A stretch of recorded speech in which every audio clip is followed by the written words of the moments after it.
Hello everyone, let's talk about suprematism.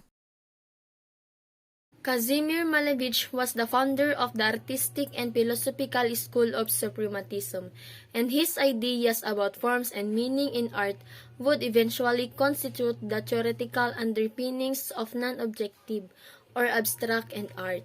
Malevich worked in a variety of styles, but his most important and famous works concentrated on the exploration of pure geometric forms, such as squares, triangles, and circles, and their relationships to each other and within the pictorial space.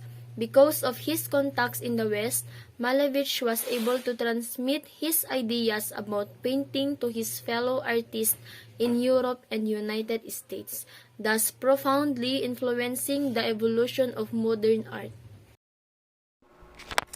Early 20th century, Russia was a complex time with the people calling for change and the government retaliating with bloody massacres of its own citizens. The nation was in chaos.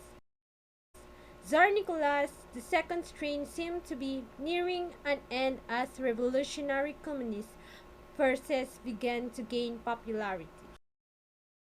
But elsewhere, in Europe, a new artistic wave bent on subordinating traditions swept across the lands, that being modernism.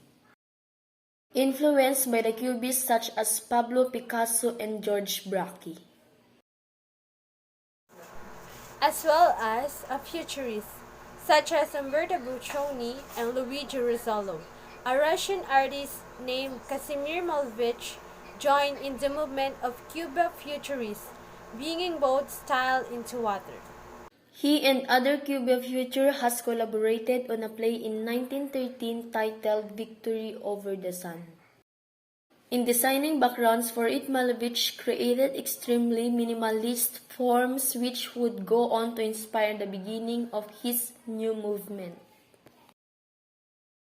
Suprematism holding up a completely black square as the perfect manifesto for his new abstract work. In 1915, he and his friends organized the first Supermats art show featuring the black square in the corner of the room where traditionally religious paintings are supposed to hang. Then 1917, the revolution was a success. In 1918, Nicholas and his family were executed by a group of rebels in their home. And Vladimir Lenin, leader of the Bolshevik Communist Forces, led the fight against those still loyal to the past government in the Russian Civil War.